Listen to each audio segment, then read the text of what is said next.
Bab 383. Diunggah oleh Baca Suara. Jangan lupa like dan subscribe, agar kami semangat unggah lebih banyak. Arthur. Sebuah riam batu retak dan puing-puing berjatuhan dari atap gua tepat di atas Ellie dan aku. Dengan dia dalam pelukanku, aku berbalik dan mengambil langkah kecil, membiarkan batu-batu itu menghujani dengan tidak berbahaya di podium di belakangku. Ellie meringis. Oh, aduh. Matanya berbingkai merah karena menangis, rahangnya kaku menahan sakit. Aku menusuk lubang di pakaiannya tepat di bawah tulang rusuknya. Kulit di bawahnya bersih, hanya sedikit bekas luka. Ibuku telah melakukan pekerjaan yang baik untuk menyembuhkannya. Aku merasakan ke dalam untuk Regis, yang melayang di dekat inti aku, menggambar dengan lapar dari ether aku. Aku tidak bisa merasakan sesuatu yang berbeda di antara kami, bahkan setelah kami dipisahkan oleh portal. Meskipun jarak yang bisa kami tempuh secara terpisah telah meningkat pesat, itu adalah pertama kalinya kami terputus satu sama lain seperti itu sejak dia pertama kali muncul dari Aklorite di tanganku. Senang kamu kembali, Regis. Rekan aku menyenandungkan pengakuannya yang tidak terdengar. Memegang portal yang rusak dari sisi ini telah menguras tenaganya, jadi aku membiarkannya beristirahat dan terus menarik ether dari intiku. Kami telah diselamatkan. Seorang wanita elf muda tiba-tiba berteriak, menarikku dengan tajam keluar dari reniku dengan keluargaku. Suara lain berseru, penyelamat kita. Ellie tersentak menjauh dari teriakan itu saat dia menyelinap melewatiku dan bergegas ke sisi ibu kami, mereda di sampingnya. Ibu tampak berbeda. Tidak berbeda dengan aku, mungkin, tetapi lebih kurus, lebih tua, dan sesuatu yang lebih sulit untuk dijabarkan. Ada kekerasan padanya, bahkan saat dia terguncang dan gemetar di lantai. Ada begitu banyak yang bisa dikatakan di antara kami. Bahkan jika kami punya waktu berjam-jam atau berhari-hari, aku tidak yakin apakah itu akan cukup waktu. Tapi kami tidak melakukannya. Terima kasih. Apakah itu benar-benar kamu, Lance Godspell? Tolong, kata wanita pertama, sekarang mengulurkan kedua tangannya kepadaku, bicaralah pada kami. Aku telah melihat wajah-wajah seperti ini, dengan mata terbelalak kagum dan memohon, ditujukan kepada aku sebagai Raja Grey tetapi tidak pernah sebagai Arthur. Itu adalah pemandangan yang bertentangan. Aku tidak ingin dipuja seperti dewa, pengganti instan untuk Asura yang terus berusaha membunuh orang-orang ini meskipun sudah lama dianggap sebagai dewa. Aku bukan penyelamatmu, kataku, dengan lembut melepaskan lenganku dari genggaman wanita itu. Tatapanku beralih ke tempat tubuh Rinia terbaring di lengan Virion, dan ketika aku berbicara lagi, aku bisa mendengar kesedihan dengan kata-kataku sendiri. Para pemimpin yang membawamu ke sini. Mereka. Keheningan yang tegang dan hening mengikuti pernyataan aku, setidaknya di antara mereka yang lebih fokus pada aku daripada pekerjaan yang masih perlu dilakukan di sekitar mereka. Aku di sini bukan untuk menjadi fokus harapan palsumu, pengganti sumber keajaiban yang diberikan Asura padamu. Ambil kekuatan dari dirimu sendiri, jangan paksa orang lain untuk menahanmu. Aku terdiam, mengalihkan pandangan dari keramaian. Jalannya hanya akan semakin sulit dari sini. Aku menoleh kembali ke ibuku dan Ellie, berharap hanya sesaat untuk bersama, tapi itu tidak terjadi. Madam Astera terlatih-tatih ke tepi mimbar, bersandar di samping ibuku. Meskipun telah berduel dengannya dan bertarung di sampingnya ketika dia kehilangan kakinya, aku masih melihatnya pertama kali sebagai juru masak peminum keras yang kutemui saat perang baru saja dimulai. Tapi raut wajahnya sekarang tidak seperti juru masak. Alice, aku minta maaf untuk memecahkan ini, tapi ada terlalu banyak yang terluka. Kami membutuhkanmu. Ibuku menyeka air matanya, mengolesi darah di wajahnya, yang membuatnya tampak seperti pejuang liar yang ganas. Dia melirik ke arahku, dan aku tahu bahwa apapun yang kami berdua perlu katakan bisa menunggu. Aku di sini untuk menjaganya tetap aman, dan sekarang dia tahu bahwa aku masih hidup. Untuk saat ini, itu sudah cukup.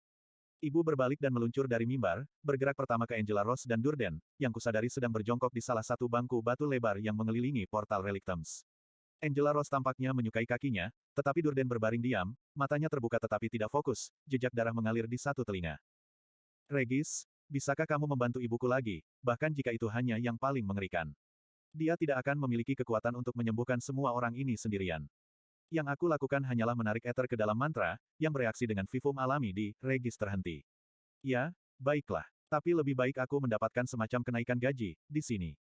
Aku melihat Regis keluar dari tubuhku, melompat ke tempat ibuku naik di sebelah Durden, mendapatkan teriakan terkejut dari Angela dan Madame Astera, dan terdematerialisasi, melayang ke tubuh Durden. Perpaduan antara kewaspadaan dan rasa ingin tahu melintas di mata Ellie saat dia melihatnya pergi. Ketika dia membuang muka, fokusnya tertuju pada bingkai portal, yang sekali lagi kosong. Tunggu, di mana Sylvie? Dia bertanya dengan nada suara yang menunjukkan bahwa dia sudah menduga jawabannya. Aku mengaktifkan rune dimensi aku dan memanggil telur. Kesuraman menghilangkan kilau warna-warni darinya, dan itu tampak seperti batu yang halus. Dia ada di sini. Tunggu, apa artinya itu? Ellie bertanya, membungkuk untuk mengintip batu di tanganku. Apakah dia baik-baik saja? Kenapa dia? Aku menghentikannya dengan senyuman, meskipun aku tahu itu tidak sampai ke mataku. Nanti, oke. Mulutnya terbuka, lebih banyak pertanyaan siap meluncur, tapi dia menahan diri. Mengangguk dengan kuat, dia melompat berdiri dengan seringaian yang tersembunyi. Matanya melompat-lompat dari orang ke orang, kelompok ke kelompok, dan mataku mengikuti. Aku tidak mengenali semua orang. Sepertinya sebagian besar adalah elf, orang yang selamat yang melarikan diri dari Elenoir selama invasi Alakrian, kurasa. Mereka yang tidak ada saat Aldir tiba. Helen Sword, pemimpin tanduk kembar, tidak sadarkan diri tetapi masih hidup. Bu menyeret dirinya ke cakarnya saat aku melihat, menggelengkan kepalanya. Mana bis besar seperti beruang menegang, menatap sekeliling, tetapi ketika dia melihat Eli, dia santai. Matanya yang gelap dan seperti manik-manik bergerak ke arahku, dan aku berani bersumpah dia menyipitkan mata. Aku mengangguk, senang melihat ikatan saudara perempuanku masih hidup. Beruang itu ragu-ragu sejenak, lalu mengangguk sebagai balasan. Virion paling dekat, pipinya bertumpu di atas kepala Rinia, lengannya melingkari dia untuk menahan bentuk tengkurapnya tegak di dadanya. Dia menatap tanah di kakiku, hampir seolah-olah dia menghindari menatapku. Meskipun aku ingin menawarkan kenyamanan kepadanya, ada terlalu banyak orang yang membutuhkan bantuan aku. Bergegas untuk menggali tumpukan batu kecil di dekat bagian belakang ruangan, ekspresi putus asa yang tidak seperti biasanya di wajahnya, adalah Gideon. Seluruh tubuhnya tertutup lapisan debu abu-abu tebal, tapi dia sendiri tidak tampak terluka. Yang berarti, merunduk melalui batu persegi panjang kosong yang merupakan bingkai portal, aku melompat dari mimbar dan memanjat tebing batu sampai aku berada di sebelahnya. Gideon menatapku dengan mata lebar dan merah di bawah alis yang setengah tumbuh. Terlepas dari terornya yang jelas, dia masih berhenti cukup lama untuk memberi aku pemeriksaan menyeluruh. Dia tersengal-sengal, terbatuk-batuk dengan udara berdebu. Ili, dia tersedak di antara batuk lagi. Aku memindai bukit batu dan tanah, mengutuk kurangnya kemampuan aku untuk merasakan mana. Mundur, kataku, mendorong Ether keluar dari intiku dan mulai membentuknya. Meskipun Aether di dalam ranah di mana aku bertarung, Tachi telah bereaksi terhadap keinginanku secara instan dan dengan cara yang tidak sepenuhnya aku pahami, seperti pembentukan platform yang secara konsisten muncul di mana dan kapan aku membutuhkannya. Mereka, sekarang setelah aku kembali ke dunia nyata, aku merasakan perjuangan yang sama seperti yang selalu aku alami. Tetapi aku telah mengalami apa yang mungkin terjadi. Membayangkan bentuk itu di benak aku bergeser ke samping dan melepaskan ledakan eterik di atas permukaan longsoran batu, dengan hati-hati membentuk ledakan untuk hanya mengikis beberapa inci teratas batu. Ketika berhasil, aku melakukannya lagi, lalu untuk ketiga kalinya, memperlihatkan permukaan bangku batu yang tergores. Embusan angin bertiup ke atas, melingkar dan berputar sehingga kotoran dan kerikil yang tersisa tertahan dalam saluran udara di atas tiga sosok yang berkerumun. Jasmine berbaring di atas Emily Watkins, teman lamaku dari Akademi Sirus dan murid Gideon, dan seorang gadis yang hanya kukenal dari penglihatanku di dalam relik penglihatan. Ketiganya tampak tersedak debu dan setengah mati lemas, wajah mereka merah padam dan berlapis debu yang dibasahi keringat. Jasmine pasti melindungi kedua wanita muda itu ketika langit-langit runtuh menimpa mereka. Dengan sentakan lengannya, Jasmine mengirim puing-puing berputar ke tanah dalam lingkaran kasar di sekitar kami. Dia bersandar ke salah satu bangku dan menyandarkan kepalanya ke batu yang dingin. Aku terkejut ketika mata merahnya membuka celah dan menatapku. Aku hampir lupa. Gideon menarik Emily berdiri dan mulai menepisnya dengan tepukan kasar. Rambut hijaunya berantakan, dan kacamatanya sudah miring. Satu lensa retak, dan dia memiliki luka berdarah di batang hidungnya, yang mungkin patah. Selain itu, dia tidak tampak terluka parah. Aku meraih sosok ketiga, seorang gadis peri yang mungkin sedikit lebih muda dari kakakku, dan membantunya untuk duduk.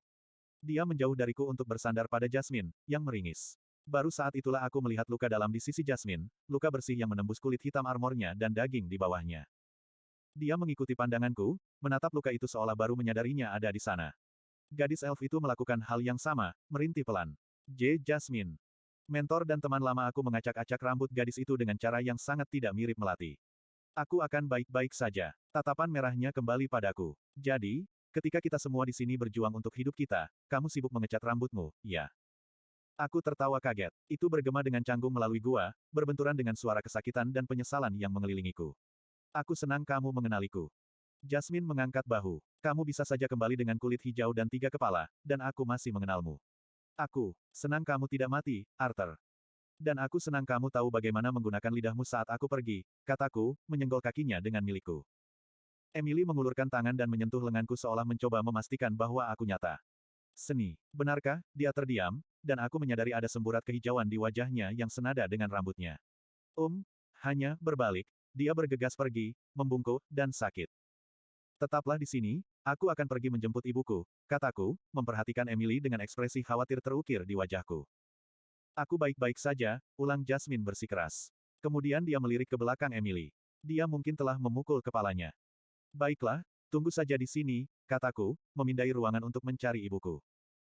Dia telah pindah dari Durden ke sekelompok kecil elf yang berkerumun.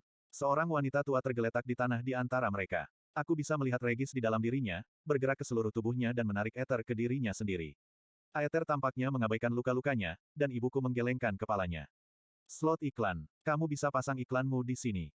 Aku memejamkan mata dan menarik napas dalam-dalam untuk menenangkan diri. Bahkan dengan sihir, mustahil untuk menyelamatkan semua orang. Saat aku membuka mata, ibu sedang melihat ke arahku. Aku melambaikan tanganku dan menunjuk Emily dan Jasmine. Dia mengangguk dan mengangkat satu jari, lalu kembali ke elf. Dengan Jasmine dan Emily keluar dari bahaya langsung, aku mulai bergegas di sepanjang ring atas bangku, mencari di ruangan bawah untuk siapa saja yang tampak membutuhkan bantuan. Ketika aku melakukannya, banyak pasang mata mengikuti aku, dipenuhi dengan harapan dan ketakutan, kekaguman yang aku ilhami di dalamnya tertulis dengan jelas di wajah mereka yang kotor. Aku melewati seorang elf muda seusia aku. Dia sedang duduk di tanah di antara dua mayat, kepalanya di tangan. Kedua tubuh itu terukir hampir menjadi dua, salah satu serangan jarak jauh taci yang tidak bisa kuhentikan. Tapi ketika dia menatapku, aku tidak melihat kegagalanku terpantul di matanya. Dia bergegas ke depan berlutut, membungkuk. Terima kasih, dia tergagap. Keadilan untuk yang jatuh. Ketika dia melihat ke atas lagi, matanya keras dan penuh api. Semoga semua Asura terbakar, seperti pohon Elenoir. Mau tak mau aku memikirkan bahwa kata-kata dan suaranya tampak terlalu tua untuknya, seperti perang telah membuatnya menua melebihi usianya. Mengangguk, aku melanjutkan, menjaga sirkuit gua dengan cepat, pikiran dan jiwa aku berat. Di dekat pintu melengkung, yang mengarah ke lorong yang dipenuhi ukiran, beberapa mayat tergeletak di bantai. Penjaga, dari penampilan mereka, aku tidak menemukan wajah yang familiar di antara mereka sampai. Albol, gumamku, berlutut di samping penjaga elf muda yang pertama kali kutemui di kastil terbang. Kulitnya pucat dan dingin saat disentuh, matanya menatap kosong ke langit-langit yang tidak stabil. Di mana dadanya dulu, sekarang hanya ada lubang berdarah. Aku memejamkan mata, menundukkan kepalaku di atasnya, tapi hanya sesaat. Ada lebih banyak yang hidup daripada yang mati, dan aku perlu memastikan mereka tetap seperti itu. Akan ada waktu untuk berkabung nanti, kataku pada diri sendiri. Tidak jauh dari pintu masuk, seorang wanita tua dengan wajah berlumuran darah mengulurkan tangan dan meraih tanganku, menariknya terus-menerus. Ketika dia mencoba berbicara, aku menyadari rahangnya patah, tetapi dia duduk di samping sendirian dan sepertinya tidak ada yang memperhatikan. Saat aku membungkuk untuk mengangkatnya dalam pelukanku, ada suara gerindra tajam dan kepulan debu saat langit-langit bergeser di atas kami. Aku meraihnya dan menggunakan langkah dewa, membiarkan jalan setapak membimbingku melintasi ruangan, di mana aku muncul di sebelah ibuku. Tanpa berkata-kata, aku menurunkan wanita itu, lalu dewa melangkah mundur melintasi gua tepat saat langit-langit runtuh. Aether bergegas ke tanganku, lalu keluar dalam ledakan energi yang menghancurkan batu yang runtuh. Tatapanku menelusuri bangku-bangku dan puing-puing bahkan saat busur ungu yang cerah dari petir masih menjalari anggota tubuhku, tetapi semua orang cukup cepat untuk menjauh dari longsoran batu. Dewa sejati, salah satu dari mereka yang masih memperhatikanku dengan kagum berkata dengan suara yang tenang dan hampir penuh hormat. Mantra Dewa Tombak. Seseorang bersorak, dan beberapa lainnya mengikuti. Tapi suara yang berbeda memotong ini, mengangkat frustrasi dan kemarahan, menarik perhatian aku ke mimbar di tengah gua. Di bingkai di depan portal kosong, Madam Astera berdiri dengan canggung, kaki-kaki palsunya hancur, meninggalkannya beberapa inci lebih pendek dari yang lain. Jarinya diarahkan ke Virion, suaranya meninggi seperti sedang memarahi seorang anak. Merasa seolah-olah aku ditarik ke 20 arah yang berbeda sekaligus, aku melompat menuruni tangga dan naik ke mimbar. Astera menoleh mendengar suaraku mendekat, alisnya terangkat. Benarkah kalau begitu? Apakah itu kamu, Lance Arthur Lewin? Aku memberinya tatapan tajam. Dia, sekarang apa yang terjadi? Alis wanita yang lebih tua itu turun karena marah, dan rahangnya mengeras. Namun, setelah beberapa saat, dia menarik napas panjang dan membiarkan ketegangan itu hilang. Kalau begitu, kamu berbicara sedikit tentang dia. Kita butuh rencana, Arthur, dan kita harus bergerak. Astera terlatih-tatih menuruni tangga yang menuju mimbar, menggelengkan kepalanya, tapi aku fokus pada Virion.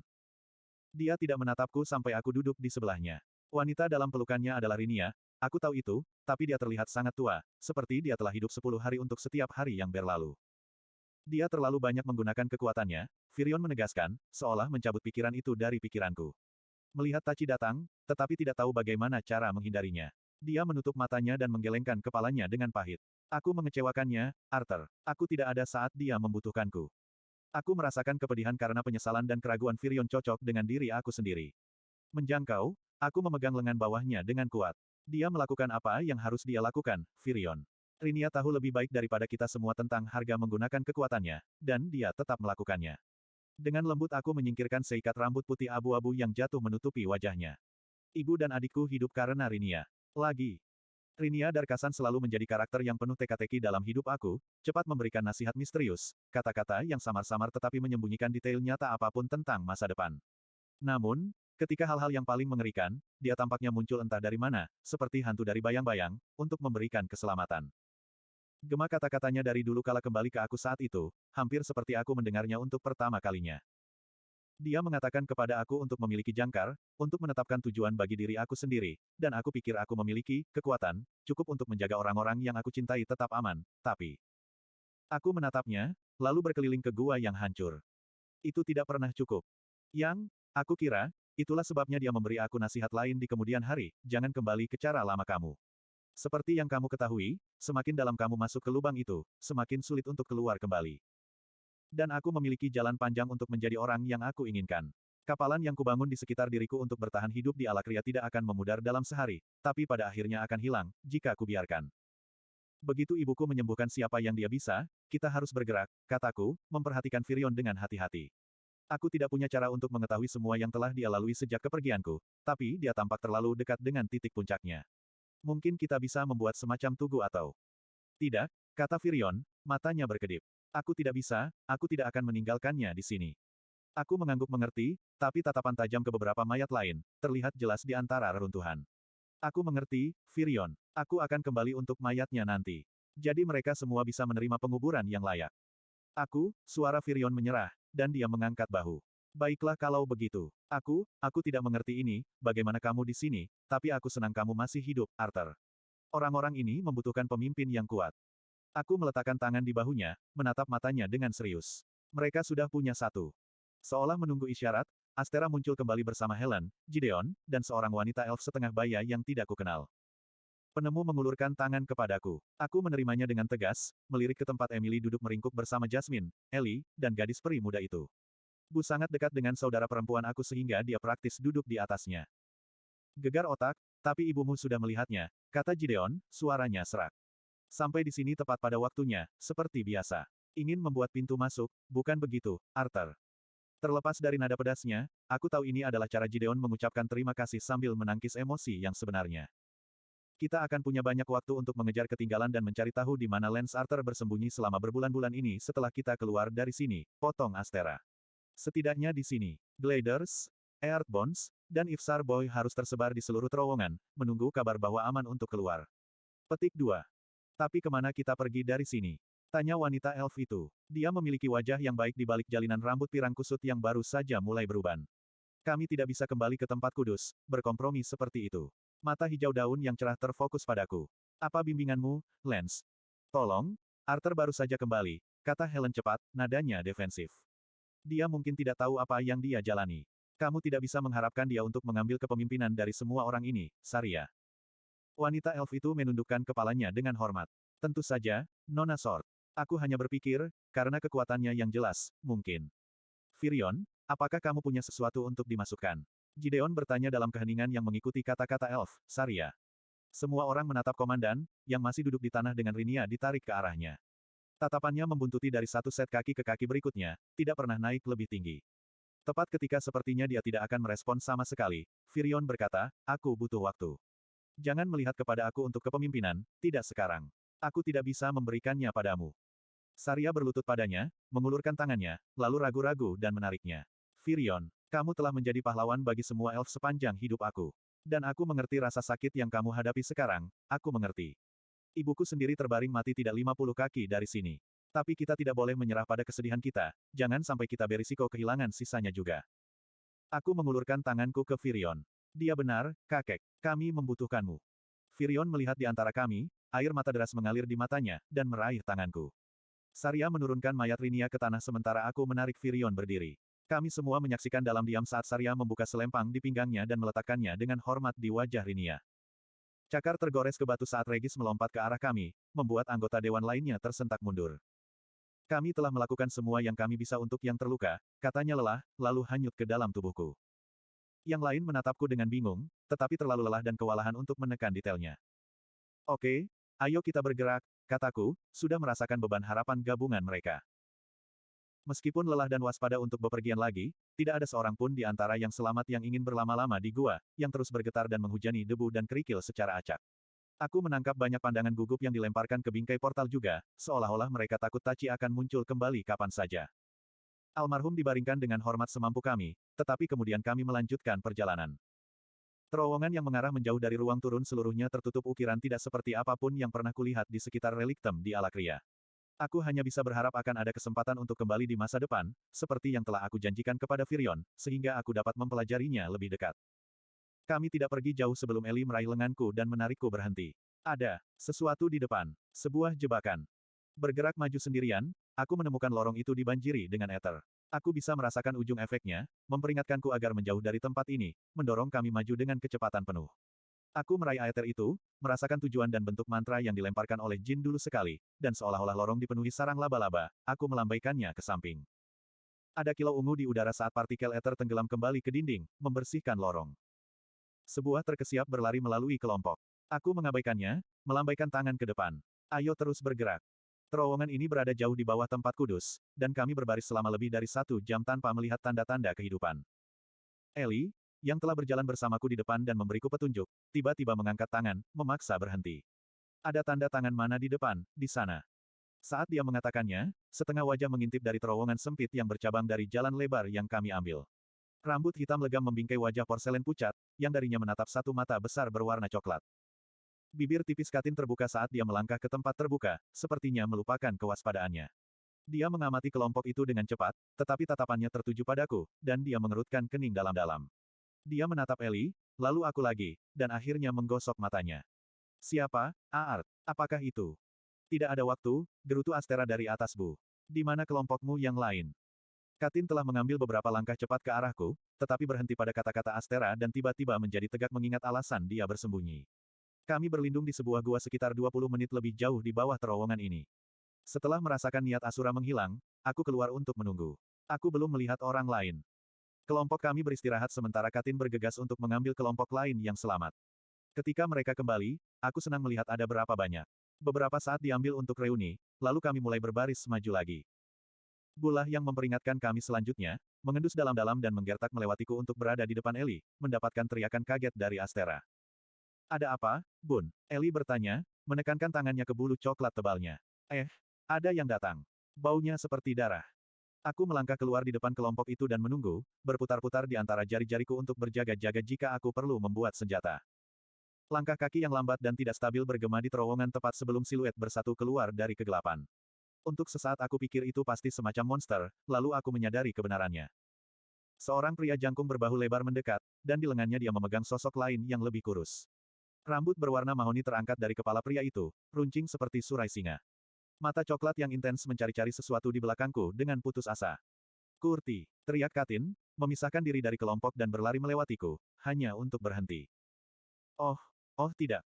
Aku bergerak maju dengan hati-hati, memusatkan perhatian pada sosok tak bergerak dalam pelukan Curtis Glider. Rambut pirang yang dikepang itu kusut dengan darah, wajahnya hampir tidak bisa dikenali. Meski begitu, aku tahu lekuk alisnya dan bentuk telinganya. Curtis merosot, dan aku melesat maju untuk mengambil tubuh Ferit sebelum jatuh ke tanah. Terowongan menjadi dingin dan sunyi saat aku menatap tubuh teman sekaligus sainganku yang dulu. Aku tidak mengharapkan begitu banyak perpisahan, jadi segera setelah aku kembali, pikirku, membiarkan rasa dingin dari keterpisahan menahan kesedihan.